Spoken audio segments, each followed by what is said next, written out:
Muy buenos días a todos y a todas desde Girona. Hoy vamos a tener una pequeñísima charla con el doctor Carlo Vittorio Llavardo, que es investigador postdoctoral de la Universidad de Girona y ha aceptado tener esta pequeña conversación sobre uno de sus temas de investigación. Son los métodos alternativos de resolución de controversias. Particularmente, por ejemplo, la mediación. Carlo da clases en la Universidad de Girona precisamente sobre esta materia y además también al respecto es profesor del curso de especialización en acceso a la justicia que estamos ofreciendo. Muchas gracias en primer lugar, Carlo, por aceptar participar de esta pequeña actividad en un tema que realmente es importantísimo en la época actual, además de muy interesante, ¿no? Los métodos alternativos de resolución de controversias, digamos así, han venido para quedarse, por lo que parece, dado que todos nuestros sistemas de justicia están yendo hacia allá. Las reformas procesales que se han planteado en los últimos años ponen un énfasis muy importante en estos métodos, algunas veces incluso previéndolos como un paso previo, indispensable al proceso judicial, a ese acceso a la justicia a través de los tribunales, ¿no?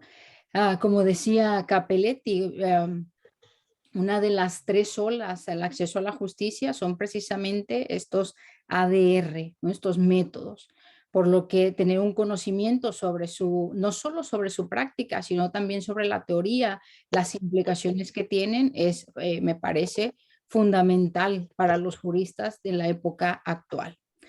Por eso, Carlos, me gustaría empezar preguntándote cuáles son los desafíos que supone esta tendencia a la privatización de la resolución de los conflictos, que en realidad es de lo que se trata. Y por qué es necesario pensar críticamente esto que podríamos llamar como una revolución. Pues muchísimas gracias, Carmen, por la gentil invitación. Es un honor para mí formar parte tanto del equipo de la UDG como del equipo docente del curso de especialización en acceso a la justicia. Empiezo exactamente con tu palabra, la palabra que has utilizado, privatización de la justicia. De hecho, la mediación y todos los medios alternativos de resolución de conflictos son una forma de privatizar la resolución de conflictos. La resolución de conflictos era una tarea que históricamente era de competencia del Estado, o sea, del público. Y la tendencia que acabamos de mencionar revierte este asunto. De repente, resolver los conflictos se convierte en una tarea dejada en gran medida, al menos en gran medida, a los privados. Pero este cambio no es neutral. Más bien, es el producto de una ideología política. En varios de mis escritos hablo de una retórica atrás de ese cambio, de privatizar, que va más allá de la gestión de los conflictos y que ha afectado y sigue afectando otras áreas que tradicionalmente eran públicas y que ahora son privadas. Bien, en cuanto a los desafíos, mi perspectiva, como es bastante fácil intuir, es crítica, pero no es ese el punto, no es ese el único punto. El punto, hay que ser capaz de detectar lo que hay atrás de este cambio, por lo bueno y por lo malo. Por ejemplo, uno de mis puntos de investigación es investigar los valores públicos de los procesos civiles, los valores que el proceso expresa. Por ejemplo, el valor de la publicidad. En el contexto anglosajón se habla de open justice, vis-a-vis el secreto de los ADR. Por ejemplo, ese conflicto merece ser pensado muy, muy a fondo. Al principio tú has mencionado una revolución de los ADRs, y justamente esta es la justa palabra, porque para mí es uno de los más claros ejemplos de globalización jurídica que se puede imaginar. Era un fenómeno más bien conocido por el mundo del cómodo inicialmente, pero en los últimos 30 años ha afectado básicamente todos los países de nuestra tradición de civilo, tanto en Europa, en manera muy fuerte por la Unión Europea, tanto en los países de Latinoamérica. Y entonces, por estas razones, el jurista de hoy en día, tanto teórico cuanto práctico, debe tener sí o sí un conocimiento profundo relativo a las estructuras, a las funciones y al funcionamiento de estos mecanismos, en el marco de una visión completa y real de lo que son los sistemas de justicia hoy en día. Sí, muy interesante esta cuestión que resaltas tú sobre la globalización jurídica, ¿no? Cómo lo vemos en diferentes ámbitos, diferentes temas, y este claramente es uno de ellos.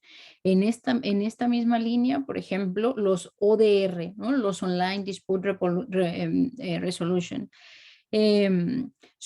Es también una cuestión fundamental en nuestro mundo globalizado, porque, por ejemplo, en el comercio electrónico a nivel europeo hay muchos de los mecanismos que se están usando son estos, no es ya el proceso judicial como lo conocíamos anteriormente, ¿no? ¿Cuál es tu opinión sobre los ODR? Sí, es otra gran revolución, parte de una revolución aún más grande que la virtualización de nuestra vida social. Y lo hemos visto muy claramente en estos tiempos de pandemia, donde tanto los procesos judiciales como otras actividades se han llevado a cabo a través de medios virtuales. Vale, ODR, Online Dispute Resolution, es una palabra que puede indicar muchas cosas diferentes. Por ejemplo, puede indicar simplemente que el juez estatal se ha llamado a decidir de forma virtual un asunto, lo que comporta un montón de problemas. Por ejemplo, en cuanto a los valores que se pierden, puede ser bueno, puede ser malo, pero hay que conocer estas cosas, como los valores históricos de la oralidad, de la inmediación, existen, no existen, son buenos y tal. Pero también puede indicar muchas cosas diferentes. También como el hecho que un official of the court, que no es un juez, es una persona que no tiene la calificación de juez, sea llamada a resolver, no a través de la aplicación del derecho, sino más bien técnicas de mediación, asuntos de baja cuantía. Y esa es la línea, por ejemplo, que se está siguiendo mucho en el contexto del common law y del common law inglés en Inglaterra. La reforma más reciente y la propuesta de reforma van en esta dirección, de fortalecer los ODR no resuelto por un juez, sino más bien por una persona diferente a través de técnica mediatoria. Todo eso también merece ser conocido para ver dónde vamos con la justicia. Es muy claro que ya estudiar el proceso civil clásico, público, estatal, como lo hemos conocido, no es más suficiente para tener un cuadro real y up-to-date, ¿vale? Del estado del arte de la materia, cuando hablamos de administrar la justicia. Entonces, todo eso también merece un estudio.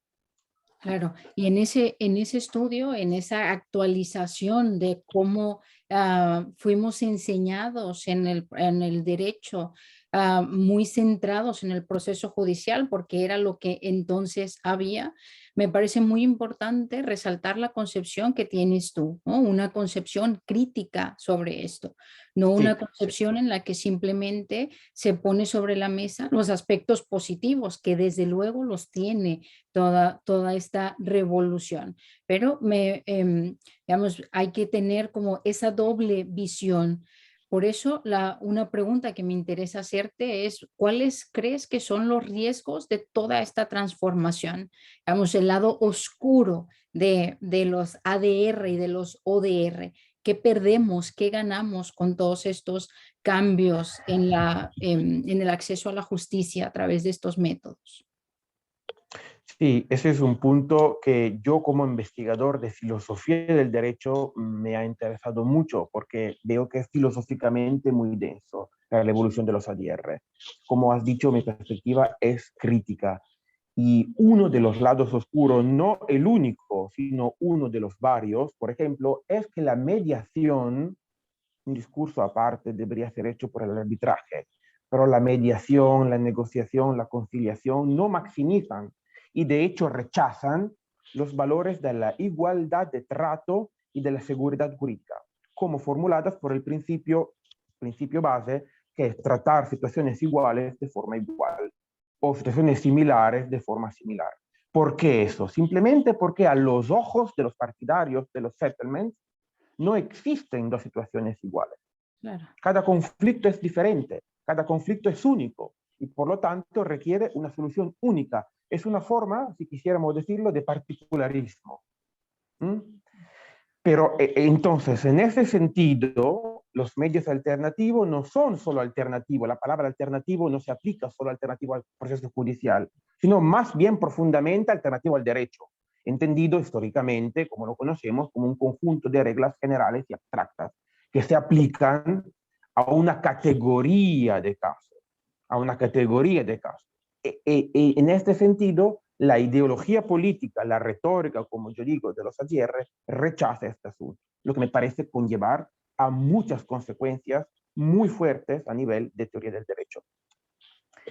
No todo es negativo. Por otro lado, lo que vamos a ganar, al menos según los partidarios de la mediación, y hay que tener en cuenta estos valores también, no es todo blanco o negro, es un empoderamiento de las partes. Hablan de empowerment de las partes, porque son capaces de gestionar su propio conflicto. El conflicto, según esa ideología, es algo propio de la parte, ¿vale? Pero también esta afirmación necesitaría ser mucho más matizada, tomando en cuenta la realidad práctica, que no siempre es.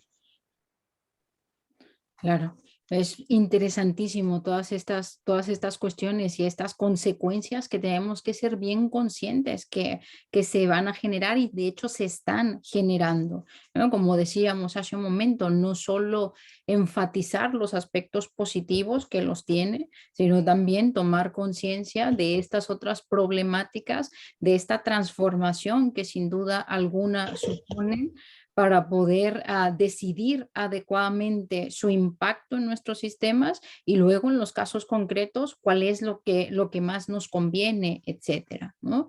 Este punto que decías también sobre poner énfasis en los aspectos teóricos, incluso los aspectos filosóficos y no solo los prácticos, pues eso es algo que debemos considerar como juristas en esta época. En este sentido, pues me gustaría invitar a todos y a todas a participar de este, por ejemplo, curso de especialización que se está ofreciendo en acceso a la justicia, donde uno de los temas centrales pues es precisamente estos métodos de resolución de controversias, sus pros, sus contras, su teoría, su práctica, etcétera, ¿no? Carlos, no sé si quieras añadir algo más. Por lo pronto me parece que has dejado un panorama interesantísimo y muy rico para quien nos escuche y esté interesado pues en profundizar, en reflexionar sobre estos temas. Sí, solo quisiera añadir algo sobre el access to justice. Se habla access to justice.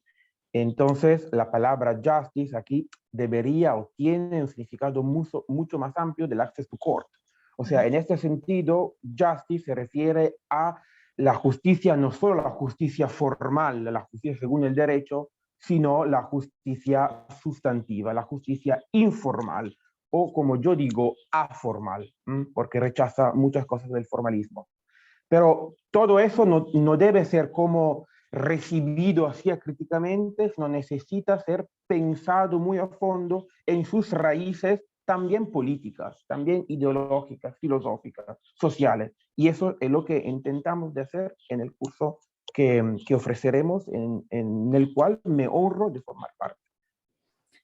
Pues muchas gracias, Carlos. También, por supuesto, invitarlas a leer los trabajos de Carlo Vittorio en estos temas que son sin duda muy interesantes y profundos en su reflexión. Así que, bueno, nuevamente, Carlos, muchas gracias por estos minutos. Felicitaciones por el trabajo, la investigación que estás realizando y les enviamos saludos muy cordiales a todos y todas desde Girona. Gracias, Carmen. Gracias a todos y todas igualmente.